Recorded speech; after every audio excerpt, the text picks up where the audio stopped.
So you might have heard about this very small movie. It's not very talked about. I don't know if you ever heard it. It's called Child's Play.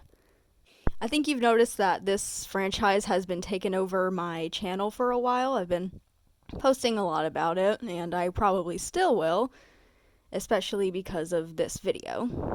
But yeah, it's been taking over my mind recently. When I first watched the movie, it was not what I was expecting, and it actually did leave me a little bit disappointed. And I was like kind of pretending that I didn't like it as much as I did, but then I saw the second movie and gained a whole new appreciation for the first movie. The second movie is probably my favorite out of the series so far, though. Anyway, this is gonna be what I thought Child's Play was going to be about before I actually watched it.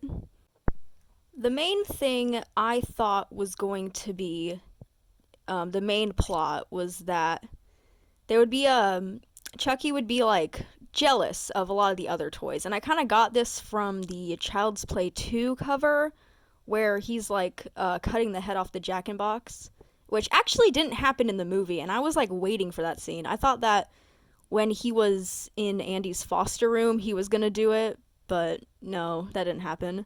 So yeah, I thought there would be like a jealousy of the other toys, and he wanted like all the attention.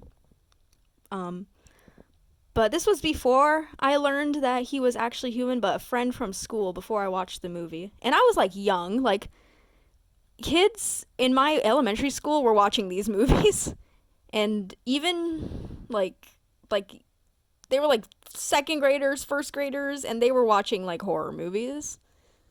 But yeah, a friend told me that he was human before, and I assumed that he died in a car accident, and it was actually the Barkley family that he crashed that like crashed into him, and they would have had the doll in the back seat, and then he like um got in the doll after he died to prevent himself from dying, like in the actual movie, but his cause of death was different in my mind. And I also like this wasn't like an actual prediction, but I kind of thought it would be set during Christmas because I guess I just like saw pictures of the fireplace while we were looking, like me and my family were like looking for the movie, and I would see like images of the fireplace, and I was like, oh, it's probably like a Gremlins thing where it's set during Christmas, but it doesn't really have anything to do with the actual movie. But no, it's not set during Christmas. Now, this one was a pretty big contrast. I assumed that the Barkley family was going to be like a big family, like they were going to have a lot of kids, but no, it's just Andy and his mom. That's it. Um, I thought that Chucky was going to be like pure evil after the doll transformation, but he would still have like these moments of humanity where you can kind of see like his human side show through a lot, like in the emotion in the like emotional sense where he's like kind of regretting chasing down this family for doing something that they didn't mean to, because they didn't mean to kill him in the car accident, it just happened. And then there would be like, and like going back to the big family thing, I thought that every single kid would have known, like slowly figured out, except for Andy, and they would have to all save Andy before something bad happened. And then like for the parents, I was gonna assume that if the dad were alive, which he ended up not being alive, but I assumed he would have been, the dad would be like kind of like overworked, and same with the mom. She would be like an overworked housewife, and the dad would be like an overworked work like office worker or something, like the kind of like the nuclear family thing. And like they learned how to get involved because of this deranged serial killer. So it takes a serial killer to really bond a family, huh? And yeah, I was kind of hoping that there would be a lot more psychology on like what makes a serial killer, and I thought like we would get his backstory in this movie, but not yet, not yet, not yet.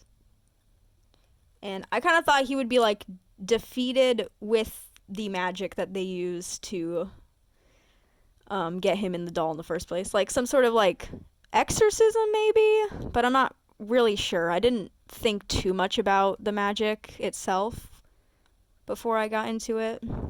But yeah, I kind of assumed that they would like defeat him with magic or like that.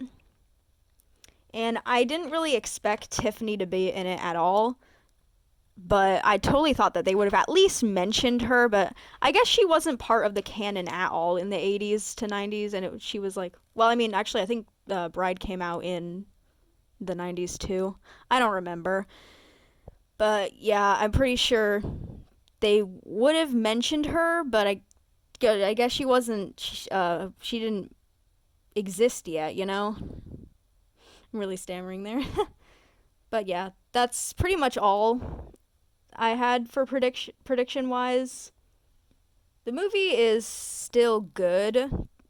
It's just not what I was expecting, and I was actually expecting to be more scared, but I wasn't scared. I the deaths are ridiculous. The whole concept is ridiculous, but I mean, I think that a lot of horror has to be ridiculous because like they're based off of like very unrealistic concepts.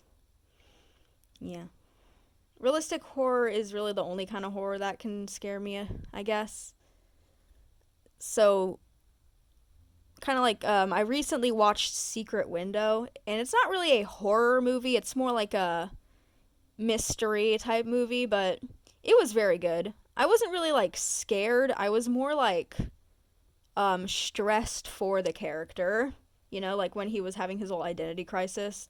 I was more stressed for the character than like scared of the movie. But yeah, those were my thoughts. And this isn't like a review though, because like I this is just like how my predictions were different from the actual movie. But yeah, that's it. And see you later. And don't buy toys in an alleyway from a hobo.